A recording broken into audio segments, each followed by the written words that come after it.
Hey guys, welcome to my videos.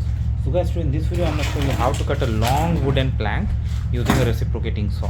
Before I proceed further, if you have not yet subscribed to my channel, please go and subscribe right now. So guys, first of all, you should have proper protection. You should have gloves. Your eyes are definitely very important. You should have glasses on your eyes, because what happens when you do this, it generates lot of particles, and your legs should be protected as well if anything falls.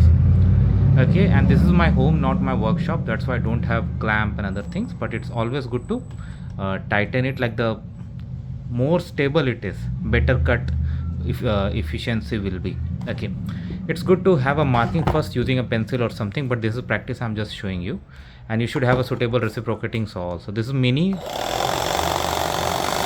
should have a good blade also. Okay, and that we are gonna make a cut. So now the secret of good cut lies in how stable you can hold this. I don't have clamp, but if you have a clamp, that's the best thing you can do so that it's stable. Okay guys, so now what I'm gonna do, I'm gonna start. So this part should be stable. Okay, start with small.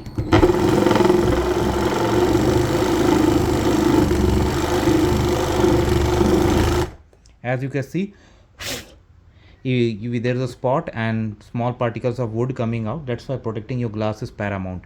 No compromise. Now you also have to hold your hand steady.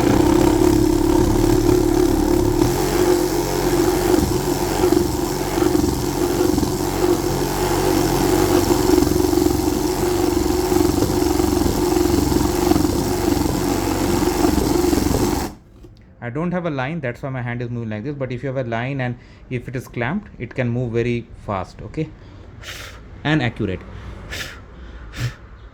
Okay, so keep doing it, and I'm gonna show you more. So bingo, it's done. That's how it is, guys. Like, it has to be stable. You see, it's, in my case, slightly I moved away because it was not stable, and because of vibration it is. But once it is on clamp and your hands are stable, you can make straight cuts. Okay, so always do with protection and all, because this is my home garage. That's why I don't have that. But anyway, this is how it works, guys. So let me know what you feel about it. Thanks for watching this, and please subscribe to the channel. Thank you.